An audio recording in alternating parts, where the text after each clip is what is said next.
ضياؤها رفرفت حولنا فطوبى لنا في ديار الخلود هنيئا تحر رايتها من جديد أخي إنني اليوم صلب براسي أدرككم صخور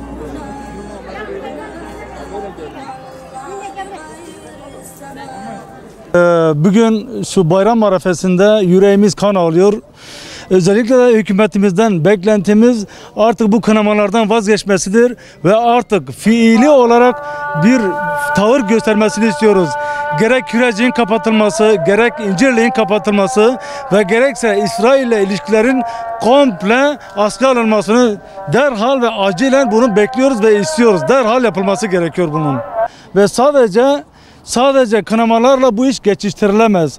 Artık bunun önümüzdeki seçimlerde unutulacak bir hali kalmamıştır, mecali kalmamıştır.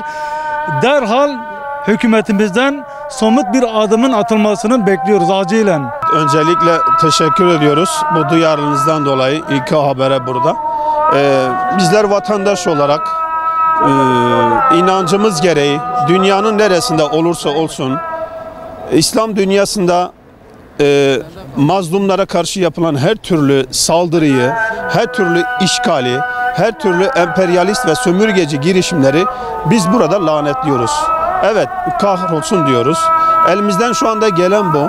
Gücümüzün yettiği kadar, kararınca, gücümüz nispetinde bu işgallere karşı tepkimizi güçlü bir şekilde ortaya koymaya çalışacağız.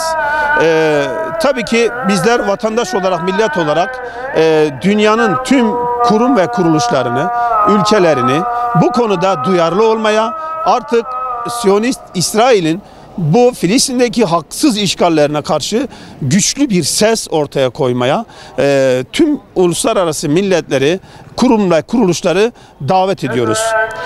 Şu anda bizim de dünya genelinde bir D8 kuruluşuna benzer bir kuruluş, rahmetli Necmettin Erbakan hocamızın da ortaya attığı bir teşkilattı ve artık icraat haline dönüşmesini, bir an önce aksiyonel hale dönüşmesini, eylemsel boyuta dönüşmesini talep ediyoruz. Şu an sadece basın açıklamalarıyla, mitinglerle İsrail bu söylemlerden pek bir şey anladığı yok. Rahmetli Erbakan hocamızın da dediği gibi tabii ki İsrail'in anladığı dil güçtür. Ancak güçten anlar. Biz de bu gücü, potansiyel gücün oluşması için tüm vatandaşlarımızı bu duyarlılığa davet ediyoruz. Sizler için Kürecik üssü var. İsrail'in özellikle istihbarat alanında bilgi edindiği noktalar. Malatya'daki Kürecik, buraların dış politika açısından tabii ki hükümetimizin de en iyi uygun şekilde siyaseti ve politikayı üreteceğine inanıyoruz. Ama dış ülkelere karşı Kürecik olsun, Adana İncilik Hava Üssü olsun, burada yaptırım gücünü ortaya koymasının etkileyici ve caydırıcı olacağını düşünüyoruz. Çünkü bizler biliyoruz ki aynen Hayber'de olduğu gibi Allah Resulü Aleyhisselam'ın Siyonist Yahudilerin onların kaynağını kesmesi onların da gücünü kesmiştir. Bizler de hem dünya kamuoyuna ve uluslararası alanda bu gerek İncirli Hava Üssü olsun, gerek Kürecik olsun, bu alanda yaptırım uygulamamızın son derece isabetli olacağını düşünüyoruz. Aslında biz Müslüman olarak hepimiz birbirimize kardeşiz. Müslüman diye geçinen ülkelerimiz de var. Bunlara biz de dahiliz. Bu Müslüman kardeşlerimizi aslında yalnız bırakmamalıyız. Çünkü bir zulüm var, bir işkence var orada. Bu kardeşlerimize gerekse diplomasi ilişkilerde, gerek ticari ilişkilerimize bir son vermeliyiz. Bunlara bu sömürgelerin son vermeliyiz. Yani devlet gerekirse yani asker göndermeli. Asker göndermiyorsa biz de asker olarak gidelim. Biz gerekeni yapalım. Biz ellerimize savaşalım. Yani devletin somut adımlar atması lazım. Kesinlikle bir an önce bunu yapılması lazım. İsrail'in de kapanması lazım efendim. Malatya Kürecik'se Türkiye'deki bütün üsler kapatılması lazım. Kesinlikle İsrail'e ambargo konulması lazım ve İsrail'in ürünlerine ambargo konulması lazım. Başta Siyonist ve destekleyicilerini lanetliyoruz. Müslümanlar olarak bunların karşısında durmamızı bütün ümmet-i Muhammed'e talep ediyoruz ve rica ediyoruz.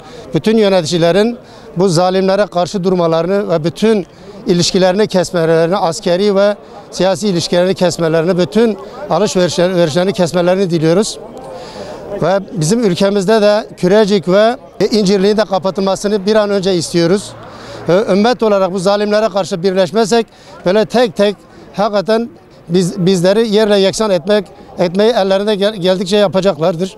Bizim de tek vücut olmamız lazım. Bunlara karşı direnmemiz lazım. Mallar gerekirse mallarını boykot etmemiz lazım.